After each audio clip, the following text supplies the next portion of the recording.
امی جان آئیے آپ بیٹھ جائیں. حسن سلوک کی مثال آپ نے قائم کی. ماں کو یاد کرتے ہوئے ایک دن صحابہ کرام کو لے کر ماں کی قبر پر پہنچے اور وہاں جا کے زار و قطار رونے لگے. تھے تو آپ بھی انسان نا, کہیں نہ کہیں سینے میں جو ایک بیٹے کا دل ہے وہ ماں کو پانے کے لیے تڑپتا تو تھا نا. ماں کو یاد کی, آنکھوں سے آنسو آ گئے اور ایسا روئے کہ صحابہ کرام رونے لگے. آپ نے فرمایا میں نے اپنے رب سے اجازت طلب کی تھی کہ اے اللہ میں اپنی ماں کی مغفرت کی دعا کر سکتا ہوں, اللہ نے اجازت نہیں دی. پھر میں نے اجازت مانگی کہ اپنی ماں کی قبر پہ جا سکتا ہوں, اللہ نے اجازت دے دی, اس لیے میں ماں کی قبر پہ آیا ہوں. تم بھی اپنے قبرستان جایا کرو, قبروں پر جایا کرو, وہاں جانے سے آخرت کی یاد آتی ہے. ایک بیٹے کی حیثیت سے آپ کا یہ سیمپل اور یہ نمونہ دنیا کے سامنے تھا. ایک باپ کی حیثیت سے آپ کیسے تھے؟ 4 بیٹیوں کے باپ تھے آپ. بیٹے جو پیدا ہوئے بچپن میں انتقال کر گئے. قاسم پیدا ہوئے بچپن میں انتقال کر گئے. عبداللہ پیدا ہوئے بچپن میں انتقال کر گئے. ماریا قبطیہ کے پیٹ سے ابراہیم پیدا ہوئے, وہ بھی 1.5 سال کی عمر میں انتقال کر گئے. کہتے دنیا میں سب سے بھاری جنازہ ماں باپ کے لیے اولاد کا جنازہ ہوتا ہے. نبی نے اپنی حیات مبارکہ میں 3 بیٹیوں کا جنازہ اٹھایا, 3 بیٹوں کا جنازہ اٹھایا. دنیا والوں یہ مصیبتیں تمہارے اوپر آئیں تو شاید اپنے مشن کو چھوڑ دو, اپنے کام کو چھوڑ دو اور ڈپریشن کے شکار ہو جاؤ, مگر محمد عربی صلی اللہ علیہ وسلم نے اپنی زندگی میں آنے والی ان تمام مصیبتوں کے باوجود اللہ کے مشن کو قائم رکھا, توحید کے مشن کو قائم رکھا. اصلاح معاشرہ کا کام کرنے والے نوجوانوں کے نام پیغام ہے, اصلاح معاشرہ کا کام کرنے والی میری بہنوں کے نام پروگرام کے نام پیغام ہے کہ زندگی اسٹرگل کا نام ہے. زندگی میں پریشانیاں آئیں گی, زندگی میں کبھی ایسا ہوگا بچوں کا انتقال ہو جائے گا, کبھی رشتہ داروں کا انتقال ہو جائے گا, کبھی کوئی بہت بڑا لاس ہو جائے گا. یہ پریشانیاں, یہ مصیبتیں زندگی میں آئیں گی. اپنے مشن کو کبھی نہ بھولنا, اپنی زندگی کے مقصد کو کبھی نہ بھولنا, یہ آپ نے سبق دیا. بیٹیوں کو آپ نے بڑے پیار سے پالا. ایک ایسے سماج میں جہاں بیٹی پیدا ہوتی تھی اس کو زمین میں لے جا کر کے باپ اپنے ہاتھوں سے زمین میں دفن کر دیتا تھا, اس ماحول میں نبی نے 4 بیٹیوں کو پالا ہے, بڑے پیار اور بڑی محبتوں سے پالا ہے. آپ کی بڑی بیٹی حضرت زینب, ان کا نکاح ہوا ابو العاص کے ساتھ. ابو العاص قیدی بن کر کے آئے جنگ بدر میں, اسلام نہیں لائے تھے ابھی ابو العاص, قیدی بن کر کے آئے. اور قیدیوں کو چھڑانے کے لیے جب فدیے کا سامان آنے لگا تو ابو العاص کو چھڑانے کے لیے ایک ہار آیا. یہ ہار اماں خدیجہ نے اپنی بیٹی زینب کو شادی کے موقع پر دیا تھا. نبی کے سامنے جب وہ سامان آیا اور آپ کو بتائے گا کہ آپ کے داماد کو چھڑانے کے لیے یہ ہار آیا ہے بیٹی کا, بیٹی کا ہار دیکھ کے آپ کی آنکھوں میں آنسو آ گئے. یہ بیٹی کو ہار یہ ان کی بیوی نے, اماں خدیجہ نے دیا تھا شادی کے موقع پر. آپ نے صحابہ کرام سے ریکویسٹ کی کہ میرے داماد کو چھوڑ دیا جائے, یہ ہار واپس کر دیا جائے. آپ کی سب سے چھوٹی بیٹی حضرت فاطمہ, جو سب سے لاڈلی بھی تھیں آپ کو, جب وہ کبھی گھر میں آتی تھیں اللہ کے پیارے نبی کھڑے ہو جاتے تھے اور اپنی بیٹی کا ہاتھ پکڑ کے چومتے تھے اور اپنے بازو میں, اپنے بغل میں بٹھاتے تھے اور کہتے تھے مرحبا بابنتی, میری بیٹی تیرا آنا مبارک ہو, تیرے مبارک قدم نے میرے گھر میں, تیرے مبارک قدم میرے گھر میں پڑے ہیں. آپ اپنی بیٹی کا استقبال کرتے تھے. بیٹیوں سے محبت کرنا, بیٹیوں کے لاڈ اٹھانا, یہ محمد رسول اللہ نے تعلیم دی ہے میرے بھائی. اور آگے بڑھیے, ایک رشتہ دار کی حیثیت سے آپ کا کیا, آپ کی سیرت کیا تھی؟ آپ کے اوپر قرآن کی آیت نازل ہوئی وانذر عشیرتک الاقربین, اے نبی اپنے قریبی رشتہ داروں کو ڈراؤ. نبی نے سب سے سارے خاندان کے لوگوں کو اکٹھا کیا اور صفا کی پہاڑی پہ چڑھے اور آپ نے سارے خاندان کے لوگوں کا نام لے لے کے کہا, اے قریش کے لوگوں, اے بنو عدی, اے بنو ہاشم, اے بنو عبد مناف, اے میرے چچا عباس, اے میری پھوپھی صفیہ, کان کھول کر کے سن لو, انقذوا انفسکم من النار, اپنے آپ کو جہنم کی آگ سے بچا لو. لا اغنی عنکم من اللہ شیئا, اگر تم نے ایمان کا راستہ نہ اپنایا تم نے توحید کا راستہ نہ اپنایا، میں اللہ کے عذاب کے مقابلے میں تمہاری کوئی مدد نہیں کر پاؤں گا۔ غیر ان لکم رحیما سأبلھا ببلالھا، ہاں جو رشتہ داری ہے سکھ دکھ میں کام آؤں گا، تمہاری مصیبتوں میں تمہارے کام آؤں گا، آخرت میں تمہارے کوئی کام نہیں آ پاؤں گا اگر تم نے ایمان کی میری دعوت کو قبول نہیں کیا۔ چچا ابو طالب کا انتقال ہونے لگا، آپ دل سے چاہتے تھے چچا کلمہ پڑھ لیں، بخاری کی روایت ہے، چچا کے پاس بار بار آ کے آپ نے کہا چچا کلمہ پڑھ لیجئے، لا الہ الا اللہ پڑھ لیجئے، توحید کا اقرار کر لیجئے، اس کلمے کی بدولت اللہ تعالیٰ کیا میں آپ کے لیے بحث کروں گا، آپ کے لیے حجت کروں گا، آپ کلمہ پڑھ کے دنیا سے جائیے۔ مگر ماں باپ دادا کے دین پر چلنے کا جو خمار ہوتا ہے بڑی مشکل سے اترتا ہے۔ آج بھی سماج میں آپ دیکھ لیں، جب آپ توحید کی دعوت دیں گے، صحیح منہج کی دعوت دیں گے تو بہت سارے لوگوں کا یہی جواب ہوگا، ہمارے اکابر غلط تھے کیا، ہمارے بڑے غلط تھے کیا، ہمارے باپ دادا غلط تھے کیا؟ یہ جواب آج بھی سننے کو ملتا ہے۔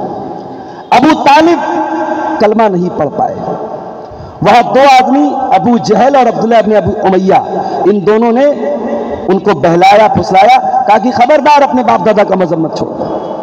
نبی آخری دم تک چاہتے رہے کہ ابو طالب کلمہ پڑھ لیں، ابو طالب کلمہ نہیں پڑھ پائے۔ ایک رشتہ دار ہونے کا فرض آپ نے نبھایا، اپنے رشتہ داروں کی ہدایت کی طلب آپ کے اندر تھی۔ پھر اور آگے بڑھیے، آپ ایک انسان ہونے کی حیثیت سے سماج میں آپ کیسے رہتے تھے، پڑوسیوں کے ساتھ آپ کا سلوک کیسا تھا، عام لوگوں کے ساتھ آپ کا سلوک کیسا تھا، آپ کا پالا جاہلوں سے پڑتا تھا، بدوؤں سے پڑتا تھا۔ ایک دیہاتی مسجد میں آیا، پیشاب کرنے لگا، جہاں نماز پڑھی جاتی ہے اس جگہ پیشاب کرنے لگا، صحابہ اکرام اس کو مارنے کے لیے دوڑے، آپ نے کہا رک جاؤ، لا تظلموا، پیشاب کر لینے دو۔ جب وہ پیشاب کر چکا آپ نے اسے اپنے پاس بلایا، بڑے پیار سے آپ نے سمجھایا، ان هذه المساجد لا تصلح لهذا، اے اللہ کے بندے یہ مسجد ہے، اللہ کا گھر ہے، پیشاب کرنے کی جگہ نہیں ہے، گندگی کرنے کی جگہ نہیں ہے۔ پھر آپ نے اپنے صحابہ سے کہا کہ اے میرے صحابہ، اتنا جلدی طیش میں نہ آیا کرو، اتنا جلدی غصے میں نہ آیا کرو، انما بعثتم میسرین ولم تبعثوا معسرین، تم دنیا میں آسانی پیدا کرنے کے لیے بھیجے گئے ہو، تم دنیا میں مشکل پیدا کرنے کے لیے نہیں بھیجے گئے ہو۔ یہ میرے نبی کی تعلیم ہے۔ دشمن کے ساتھ یہ آپ کا سلوک کیسا تھا؟ جن دشمنوں نے آپ کا جینا حرام کر کے رکھا تھا مکہ میں، اللہ کے گھر میں عبادت کرنے پر انہوں نے تالے لگا کے رکھے تھے، جب سن 8 ہجری میں مکہ فتح ہوا اور وہ دشمن آپ کے سامنے کھڑے تھے اور آپ کو پورا کنٹرول حاصل تھا، آپ کے ایک حکم پر مکہ میں خون کی ندی بہہ جاتی، آپ کے ایک حکم پر تلواریں چل جاتی، مگر آپ نے سب کو معاف کر دیا اور فرمایا کہ لا تثریب علیکم اليوم اذهبوا انتم الطلقاء، جاؤ محمد رسول اللہ کسی سے انتقام نہیں لیں گے۔ میرے عزیزوں، اصلاح معاشرہ میں نبی کا یہ اخلاق ہمارے لیے آئیڈیل اور نمونہ ہے۔ اور یاد رکھیے، نبی کی دعوت سختی سے نہیں پھیلی ہے، ہاں عقیدے میں کوئی کمپرومائز نہیں کرنا ہے، مگر لہجہ زبان ہمیشہ نرم رکھنا ہے۔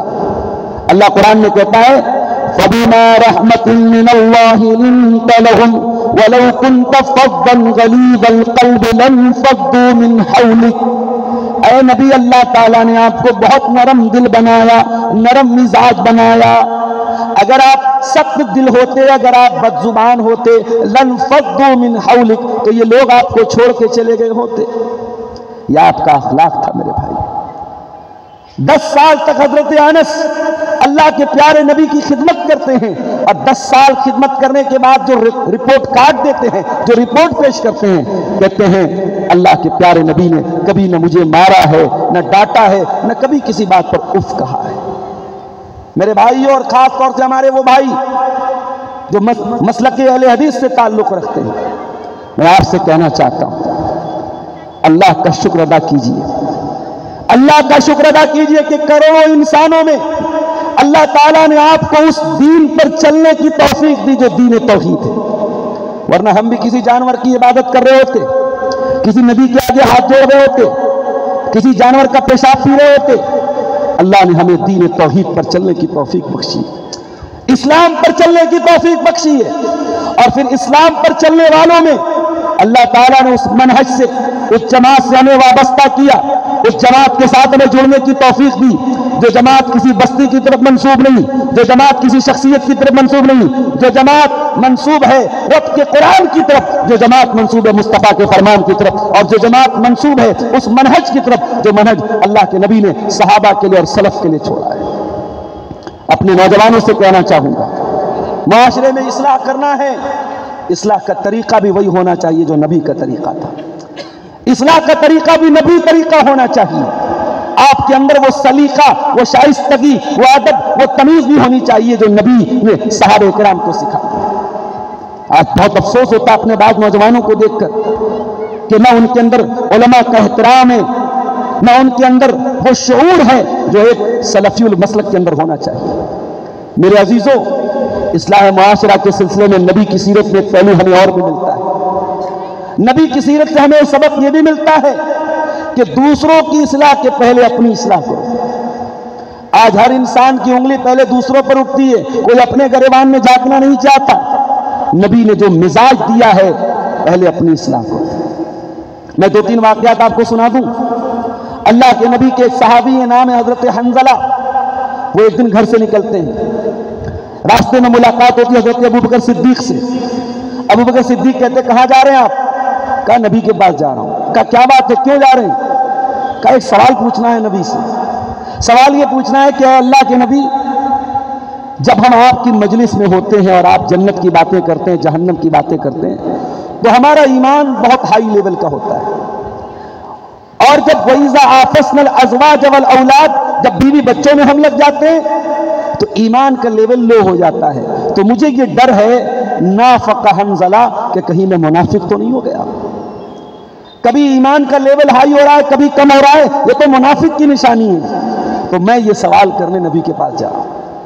حضرت ابوبکر صدیق نے کہا کہ بھائی یہ مسئلہ تو میرے ساتھ بھی ہے، یہ پرابلم تو میرے ساتھ بھی ہے، چلو ہم دونوں چلتے ہیں۔ غور کیجئے، حضرت حنظلہ اللہ کے رسول کے پاس آئے اور یہی بات انہوں نے رکھی کہ اے اللہ کے نبی ہمارے ساتھ ایسا ایسا ہو۔ انہوں نے دوسروں پر فتویٰ نہیں لگایا، پہلے اپنے ایمان کی فکر کی، اپنی توحید کی فکر کی، اپنے بارے میں ڈر گئے کہیں میں منافق تو نہیں ہو گیا۔ اللہ کے نبی نے فرمایا نہیں ہے حنظلہ، اس میں منافق کا کوئی مسئلہ نہیں ہے۔ اے حنظلہ، ایمان کی کیفیت ہمیشہ ایک جیسی نہیں رہتی، شیئن فشیئن، ایمان کا لیول ہائی اور لو ہوتا رہتا ہے، یہ فرکچویٹ ہوتا رہتا ہے۔ اس کی وجہ سے یہ نہیں کہ تم منافق ہو گئے۔ اگر تم ہمیشہ اسی حالت میں رہتے جس حالت میں میری مجلس میں رہتے ہو، لصافحتکم الملائکۃ علی فرشکم، تو فرشتے آ کر کے تم سے مصافحہ کرتے، مگر یہ کیفیت پرماننٹ نہیں رہ سکتی، ریگولر نہیں رہ سکتی۔ حنظلہ کو اپنی فکر ہوئی میرے بھائی۔ اور آگے بڑھیے، نبی کے ایک صحابی ہیں، نام حذیفہ ابن یمان، یہ اللہ کے پیارے نبی صلی اللہ علیہ وسلم کے سیکریٹری ہیں، اللہ کے نبی کے رازدار ہیں، نبی نے ان کو بڑی راز کی باتیں بتائی تھی۔ صحابہ کرام کا یہ ماننا تھا کہ حضرت حذیفہ کو مدینہ کے اندر رہنے والے تمام منافقوں کا نام پتہ ہے۔ حضرت حذیفہ جس انسان کے جنازے میں شامل نہیں ہوتے تھے، صحابہ کرام سمجھ جاتے تھے یہ منافق آدمی، اتنا ان کے اوپر بھروسہ تھا لوگوں کو۔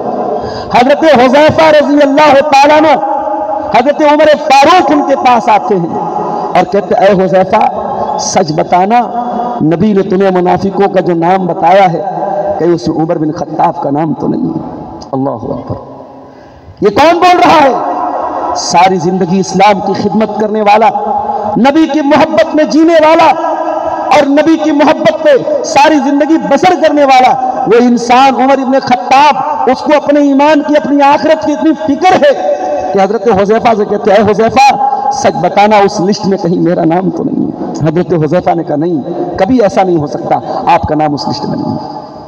یہ صحابہ کرام تھے میرے بھائی، یہ نبی کی تربیت کا اثر تھا کہ صحابہ کرام کو اپنے دین و ایمان کی پہلے فکر ہوتی تھی، اپنی اصلاح کی پہلے فکر ہوتی تھی۔ معاشرے کی اصلاح کرنا ہے تو یہ پوائنٹ ہمیں یاد رکھنا چاہیے، یا ایھا الذین آمنوا علیکم انفسکم، امر بالمعروف بھی ضروری ہے، نہی عن المنکر بھی ضروری ہے، معاشرے کی اصلاح بھی ضروری ہے، مگر سب سے پہلا کام کیا کرنا ہے؟ اپنے نفس کی اصلاح کرنا ہے، اپنے آپ کی اصلاح کرنا ہے۔ میرے عزیزوں، نبی کی سیرت میں اگر معاشرے کی اصلاح کرنا چاہیں تو ایک چیز ہمیں اور نظر آتی ہے، اور وہ چیز یہ ہے کہ آپ کا اپنے مخالفین کے ساتھ رویہ کیسا ہے۔ ابھی ممبئی کا ایک ویڈیو بہت وائرل ہوا، ٹاٹا کینسر ہاسپٹل کے باہر ایک غیر مسلم کھانا کھلا رہا ہے اور اس لائن میں ایک مسلمان نقاب پوش عورت آتی ہے اور وہ کھانا کھلانے سے انکار کر دیتا ہے، اور وہ کہتا ہے نہیں صاحب، ہمارے مذہب کا فلاں نعرہ جو لگائے گا ہم اس کو یہ کھانا کھلائیں گے۔ یہ ویڈیو بہت وائرل ہوا، لوگوں نے مذمت بھی کی، جو اچھے دماغ کے لوگ تھے، مسلمان غیر مسلم سب نے مذمت کی۔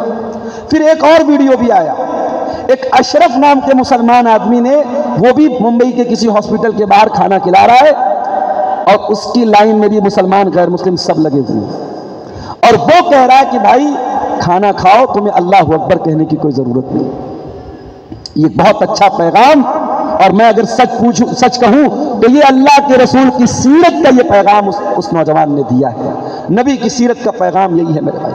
وہ کھانا بانٹ رہا ہے، اس کے سر پہ ٹوپی بھی ہے، اس کے چہرے پر داڑھی بھی ہے، وہ مسلمان پہچان کے ساتھ یہ کام کر رہا ہے، اس کو اپنی اسلامی پہچان پر کوئی شرم نہیں۔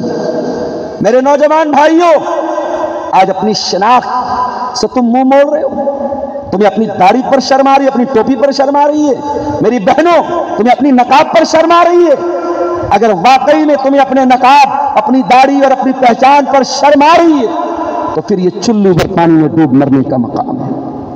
تمہارے دشمن تو یہی چاہتے ہیں تم اپنی شناخت کو چھوڑ دو، تم ان کے رنگ میں رنگ جاؤ، مگر یاد رکھو وَمَنْ أَحْسَنُ مِنَ اللَّهِ صِبْغَةً، سب سے بہترین رنگ اللہ کا ہے۔ اللہ کے رنگ میں رنگ جاؤ۔ اللہ نے جو تمہاری پہچان بنائی ہے، ایک مسلمان عورت کا نقاب اس کے اسلام کی پہچان ہے، ایک مسلمان نوجوان کی داڑھی اس کے اسلام کی پہچان ہے۔ اس پہچان کو کسی کو خوش کرنے کے لیے، کسی کا دل جیتنے کے لیے اس پہچان کو مٹانے کی کبھی کوشش مت کرو۔ نبی کی سیرت میں ہمیں یہ پیغام بھی ملتا ہے کہ ہمارے جو مخالفین بھی ہیں، ہمیں ہمارے نبی نے جو اخلاق بتایا ہے وہ دشمن کے ساتھ بھی وہ اخلاق ہمیں نبھانا ہے۔ ظالم سے لیا ظلم کا بدلہ نہ کسی وقت، مارا بھی تو اخلاق کی تلوار سے مارا۔ اپنے مخالف کے ساتھ بھی آپ کو ناانصافی نہیں کرنا ہے۔ دنیا والوں کا بنایا ہوا ایک نقلی اصول، ایک جھوٹا اصول ہے کہ صاحب everything is fair in love and war, پیار میں اور جنگ میں سب جائز ہے۔ معاف کرنا یہ دنیا کے بہت بڑے گھٹیا انسان نے یہ اصول بنایا ہوگا، یہ اسلام کا اصول نہیں ہے۔ اسلام میں نہ پیار میں سب جائز ہے نہ جنگ میں سب جائز ہے۔ اگر پیار میں سب جائز ہوتا تو اپنی محبوبہ کے 32 ٹکڑے کرنے والے بھی صحیح ہو جائیں گے۔ اگر پیار میں سب کچھ جائز ہوتا بغیر نکاح کے لیو ان ریلیشن شپ میں رہنے والے بھی صحیح ہو جائیں گے۔ اگر پیار میں سب جائز ہوتا اپنی محبوباؤں کے چہروں پر ایسڈ ڈالنے والے بھی صحیح ہو جائیں گے۔ نہ پیار میں سب جائز ہے نہ جنگ میں سب جائز ہے۔ میرے نبی جب جنگ میں کسی کو بھیجتے تھے کہتے تھے لا تقتلوا ولیدا، کسی بچے کو قتل نہ کرنا، ولا تقتلوا شیخا فانیا، کسی ایسے بوڑھے انسان کو جو جنگ کے میدان میں نہیں لڑ رہا ہے اس کو قتل نہ کرنا، ولا تحرقوا شجرہ، کسی پیڑ کو آگ نہ لگانا، کسی کی عبادت گاہ کو مت گرانا۔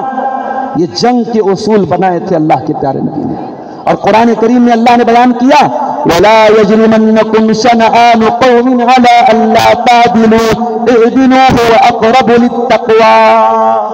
اے ایمان والو، کسی کے ساتھ تمہاری دشمنی ہے، دشمنی کا مطلب بھی یہ نہیں ہے کہ تم ناانصافی سے کام کرو، دشمن کے ساتھ بھی تمہیں انصاف کرنا ہے، دشمن کے ساتھ بھی جسٹس کرنا ہے۔ یہی وجہ ہے کہ یہودی بھی نبی کے دور میں آ کر نبی کی عدالت میں اپنا فیصلہ کراتے تھے، ان کو معلوم تھا اس عدالت سے کبھی انجسٹس نہیں ہوگا، کبھی ناانصافی نہیں ہوگی۔ اور میرے نبی کے انصاف کا عالم تو یہ تھا کہ قبیلہ بنو مخزوم جو عرب کا بہت مشہور قبیلہ تھا، خاندان تھا، اس خاندان کی ایک عورت نے چوری کی، اور اسلام میں چوری کی سزا ہاتھ کا کاٹنا ہے۔ خاندان کے لوگوں کو بڑا احساس ہوا کہ ہمارے خاندان کی عورت کا ہاتھ کٹے گا، بڑی بدنامی ہوگی۔ لوگوں نے اسامہ بن زید کو سفارشی بنایا۔ اسامہ بن زید اللہ کے نبی کے پاس آئے اور کہا اے اللہ کے نبی، کوئی دوسری سزا دے دی جائے، ہاتھ نہ کاٹا جائے۔ اسامہ بن زید کون ہے؟ نبی کے بڑے چہتے ہیں۔ اور آپ کو ایک بات بتاؤں، نبی اسامہ بن زید سے بھی بہت محبت کرتے تھے، ان کے والد زید بن حارثہ سے بھی بہت محبت کرتے تھے۔ اور جب جنگ موتا کے لیے آپ نے لشکر بھیجا تو لشکر کا کمانڈر آپ نے زید بن حارثہ کو بنایا اور کہا اگر ان کا انتقال ہو جائے تو عبداللہ بن رواحہ کو بنا لینا، اگر ان کا انتقال ہو جائے تو جعفر طیار کو بنا لینا۔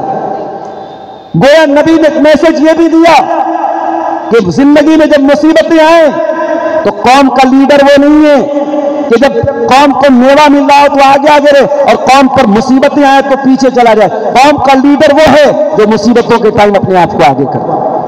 جنگ موتا میں اللہ کے نبی کے بڑے چہیتے صحابی حضرت زید بن حارثہ شہید ہو گئے تھے۔ میرے عزیزوں، انہی کے بیٹے اسامہ بن زید بہت محبوب تھے اللہ کے رسول کے۔ اسامہ بن زید آ کر کے کہتے ہیں کہ اللہ کے نبی کوئی اور سزا دی جائے۔ نبی نے فرمایا کہ نہیں، بڑے غصے میں آپ نے فرمایا اتشفع فی حد من حدود اللہ، اے اسامہ کیا تم اللہ کے قانون کو بدلنے کی سفارش لے کر کے میرے پاس آئے ہو؟ اے اسامہ کان کھول کر کے سن لو، لو ان فاطمہ بنت محمد سرقت لقطعت یدها، یہ تو قبیلہ بنو مخزوم کی عورت فاطمہ ہے۔ اے اسامہ ابن زید کان کھول کر کے سن لو، اگر میری بیٹی فاطمہ بھی چوری کرتی تو اس نے بھی ہاتھ کٹوا دیتا۔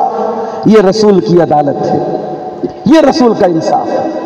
اس لیے میرے بھائیوں، عدل و انصاف اور نبی نے جو اخلاق سکھایا ہے وہ اخلاق بھی اصلاح معاشرہ کے لیے بہت ضروری ہے۔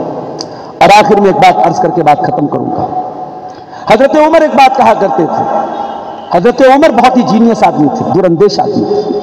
کبھی موقع ملے تو حضرت عمر کے چھوٹے چھوٹے جو کوٹیشن ہے نا ان کو پڑھا کرو، اس سے بڑی آپ کی زندگی کو بہت رہنمائی ملے گی۔ حضرت عمر کہتے تھے کنا اذل قوم، ہم دنیا کی سب سے ذلیل قوم تھے، فاعزنا اللہ بالاسلام، اور اللہ نے ہمیں اسلام کے ذریعے عزت دی، ومهما ابتغینا العزت فی غیرہ، اور اسلام کو چھوڑ کر اگر کسی اور چیز میں عزت ہم تلاش کریں گے اذلنا اللہ، اللہ ہمیں ذلیل کر دے گا۔ اسلام میں ہماری عزت ہے اور معاشرے کی اصلاح بھی اسی میں ہے میرے بھائیوں، کہ ہم اسلام پر آ جائیں۔ آج افسوس ہوتا ہے، ابھی ایک تہوار گزرا ہمارے غیر مسلم بھائیوں کا، فیس بک پر ہمارے ایک استاد نے لکھا کہ پٹاخوں کی آواز تو مسلمانوں کے علاقوں سے زیادہ آ رہی ہے۔ مسلمانوں کے اندر آج کفار و مشرکین کا کلچر، ان کا رہن سہن بڑی تیزی سے سرایت کر رہا ہے، اور ہمارے پاس جو ڈاٹا آ رہا ہے یہ سب مسلمان لڑکیاں بڑی تیزی سے مرتد ہو رہی ہیں۔ چلو 2 منٹ کے لیے مان لو کہ وہ ڈاٹا فیک ہے، اتنی بڑی تعداد میں لڑکیاں مرتد نہیں ہو رہی ہیں مان لو، لیکن اتنا تو آپ کو ماننا پڑے گا کہ بہت بڑی تعداد میں ہمارے مسلم نوجوان لڑکے اور لڑکیاں ایسے ہیں جن کا علماء سے کوئی کانٹیکٹ نہیں ہے، جن کو دین سے کوئی دلچسپی نہیں ہے، جو مشکل سے جمعہ کی نماز پڑھ لیتے ہیں تو پڑھ لیتے ہیں، ان کی زندگی میں دین نام کی کوئی چیز نہیں ہے۔ وہ نہ کسی جلسے میں آتے ہیں، نہ کسی پروگرام میں آتے ہیں، نہ کسی عالم کی تقریر سنتے ہیں۔ ان کے یوٹیوب کی ہسٹری بھری ہے فلمی گانوں سے، ان کے براؤزر کی ہسٹری بھری ہے فضول چیزوں سے۔ ان کی زندگی میں دین کی نہ تلاش ہے، نہ تحقیق ہے، نہ دین پر عمل ہے۔ اور ان کا ایسے نوجوان لڑکے اور لڑکیوں کا پرسنٹیج زیادہ ہے سماج میں۔ ان نوجوان لڑکوں اور لڑکیوں کو ہم دین کی طرف کیسے لائیں، یہ وچار کرنے کا موقع ہے، یہ منتھن کرنے کا موقع ہے۔ میں آپ سب سے جو اس جلسے میں آئے ہیں، علماء کے ساتھ سیلفی لے رہے ہیں، علماء سے مصافحہ کر رہے ہیں، علماء کی خدمت کر رہے ہیں، میں آپ سے کہنا چاہتا ہوں بہت اچھی بات ہے، آپ دین پر چل رہے ہیں، آپ کے اندر تڑپ ہے دین اصلاح کرنے کی اور دین سے جوڑنے کی۔ اللہ آپ کے جذبے کو باقی رکھے، اللہ آپ کی حفاظت کرے، مگر سماج کا وہ طبقہ جو دین سے دور ہے، آپ کا دوست بھی ہو سکتا ہے، آپ کا رشتہ دار بھی ہو سکتا ہے، آپ کا کلیگ بھی ہو سکتا ہے، آپ کا کلاس فیلو بھی ہو سکتا ہے، اس کو دین سے کیسے جوڑیں اس کی چنتا کرو میرے بھائی۔ آخری بات کہہ کے بات ختم کر رہا ہوں، زندگی میں آپ کا مقصد کیا ہے؟ اگر مقصد ہے جاب حاصل کرنا، مقصد ہے بزنس کرنا، مقصد ہے دنیا میں ایک لگژری لائف گزارنا، تو آپ نے بڑا حقیر مقصد بنایا ہے اپنی زندگی کا۔ ارے مقصد بنانا ہے تو وہ مقصد بناؤ جو محمد الرسول اللہ کا مقصد۔ میرے نبی کا انتقال سوموار کے دن ہوا، اتوار کے دن نبی کے گھر میں چراغ جلا ہے، اس چراغ کا تیل بھی پڑوسی سے ادھار دیا گیا ہے۔ کوئی پراپرٹی نہیں، کوئی زمین و جائیداد نہیں، مگر میرے نبی دنیا سے سکون کی سانس لے کے جا رہے ہیں، کیونکہ آپ کو اس بات کا اطمینان ہے کہ میں اپنے مشن میں پر قائم رہا، اپنی زندگی میں اپنے مقصد پر قائم رہا۔ اور مقصد کیا تھا؟ فَلَعَلَّكَ بَاقِعٌ نَفْسِكَ عَلَىٰ أَلَّا يَكُونُوا مُؤْمِنِينَ فَلَعَلَّكَ بَاقِعٌ نَفْسَكَ عَلَىٰ آثَارِهِمْ إِن لَّمْ يُؤْمِنُوا بِهَٰذَا الْحَدِيثِ أَسَفًا۔ اے نبی، آپ کو لوگوں کے ایمان لانے کی اتنی چنتا ہے کہ کہیں اس چنتا میں آپ اپنے آپ کو ختم نہ کر دیں۔ اللہ اکبر! یہ میرے نبی کا مشن تھا میرے بھائی، یہ مشن بنا لو، اس مشن کے لیے اپنی زندگی کو کھپا دو کہ جو توحید پر ہمارا بھائی نہیں ہے وہ توحید پر آ جائے، جو بدعات میں ڈوبا ہے وہ سنت کی طرف آ جائے، جو کفر و شرک کی دلدل میں لپٹ ہے ہمارا دوست ہے، ہمارا قریبی ہے، ہم بزنس کرتے ہیں، ہمارا کلاس فیلو ہے، ہمارا پڑوسی ہے، وہ کسی طریقے سے ہدایت کی راہ پر آ جائے۔ اس کے لیے کوئی گالی دے تو سن لو، اس کے لیے کوئی دو چار تھپڑ لگا دے سہ لو، اس کے لیے کچھ دولت خرچ کرنی پڑے خرچ کر دو، مگر اس کو اپنی زندگی کا مشن بنا لو میرے بھائیوں کہ لوگوں کو صحیح دین کی طرف اور صحیح عقیدے کی طرف کیسے لایا جائے۔ یہ نبی کی سیرت کا ایک بہت بڑا سبق ہے۔ ہم اللہ سے دعا کرتے ہیں رب العالمین آج کی اس کانفرنس کو جن بھائیوں نے منعقد کیا ہے، میں جانتا ہوں آسان نہیں ہے لکھنؤ جیسے شہر میں اتنی شاندار اور پرسکون طریقے سے چلنے والی کانفرنس منعقد کرنا۔